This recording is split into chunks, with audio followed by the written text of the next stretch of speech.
Good morning, everyone. Steve Crosby here. Welcome to this edition of Monday Morning Musing. Let's talk about the issue of slavery.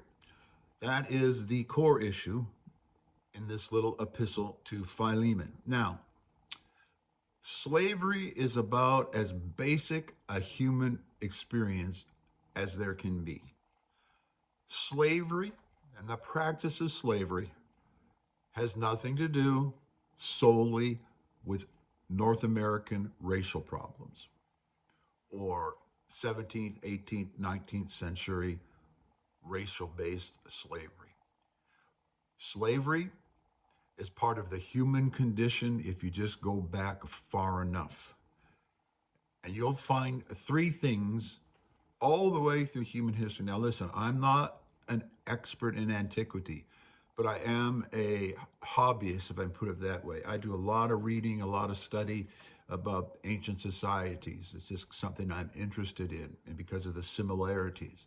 And I'm here to tell you that if there's a human being alive on the planet 10,000, 50,000 years ago, whatever you want to believe, slavery was involved. As a matter of fact, in my own life, if you want to go far enough back, my ancestors were enslaved. You say, well, Steve, that can't be possible. Yeah, it is. My ancestors came from Gaul, modern day France. Julius Caesar came in, took over, killed all the males, stole their land, took the women and children, brought them back to Rome, and put them in servitude, in slavery. And I'm not expecting a check from Italy anytime soon. My point is, not all slavery is racially based. It is a ubiquitous evil. It is an existential evil. And how in the human condition or why in the human condition, I do not know. But I think it's one of the top three defects, sins, aberrations to what it means to be human. Violence, murder, and bloodshed is number one. Go back as far as you want, all the way back to Cain and Abel. Violence and sacrificial religion across all cultures. Slavery across all cultures, all time. There's always been slavery. As I speak here in the 21st century, in the Sudan and some of these other places, slavery is still going on. So we need to be very careful when we read this letter that we do not project modern racial tensions into it. Roman slavery was not based on race. The way the Romans felt about it is that if you were a conquered people, you more or less deserved to be slaves. That they, as the conquerors, had a right to enslave you. So it wasn't based on race. It was based on their concept of no, I know this is backwards, but some sort of moral defect in you or your gods who didn't intervene to crush us, the Romans. Remember the Roman saying, peace through power. Boy, that sounds familiar. Well, that was the Roman, yeah, Pax Romana, the peace of Rome. Well, what does that mean? Yeah, we're going to bring peace or we're going to kill you. We kill you and we kill you to bring peace and we enslave you to bring peace. And the world has peace because you're enslaved. So it doesn't have anything to do. And in the Roman household, I'm sure many of you are familiar with this, but the pater familias, the father of the household, had absolute um, dictatorial authority. He could do anything with anybody in his household, including his spouse, and most certainly his children and his slaves. Absolute authority. Now, sometimes in a Roman household, slaves were treated well.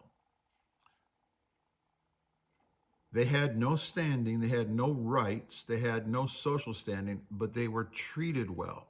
Sometimes people want to make a distinct, kind of like soften Roman slavery and say, well, well, we can't make a direct comparison, and that's true. And Roman slavery, you could be a freedman. That is also true. You could be freed, but I can't go too far into this because a freed slave still didn't have complete equality like we would understand in our society. But the way a Roman father or head of the household would be kind to their slave, the best analogy that I can give you in such a short conversation as we're having today is kind in the way that a master treats a pet.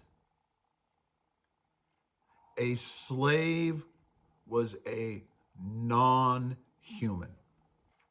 Now, in that sense, particularly in the 19th century North American sense of, where African Americans were not fully human, or they were a subspecies that were not human, that does cross over. But it just wasn't racially based. The fact that you have been enslaved has brought you to non-human status. Now, that is going to be critical for you to understand to get the meat out of this letter to Philemon, because there's more going on than just the technicalities of Roman law. And is Philemon going to be mad at me? Is he going to kill Onesimus? Is Paul going to be mad at me? Is Onesimus going to be mad at Paul? Is Paul, all that's in play. We'll talk about it. But there's something much deeper in their socio-cultural worldview that's going on, because a slave is a non-human. So if there's any benevolence happening to a slave, think of it like a master and a pet. And that's not really a great relationship. For me personally, I think animal abusers are one of the lowest forms of human expression. Well, a perverted master could do anything with his slaves. So keep that in mind as we go forward. Slaves, non-human. And we've lived through the Shoah, we've lived through the mid-20th century. What happens? What kind of culture do you have when you believe that that other person is a non-human? Anything can happen. And in the midst of a situation where someone is being considered non-human, Paul the Apostle brings in a certain message that is counter to that, transformative to that. And it would have been considered ridiculous, laughable, insulting. The gospel that Paul would bring, the gospel of love's appeal, would have been absurd. See you the next time.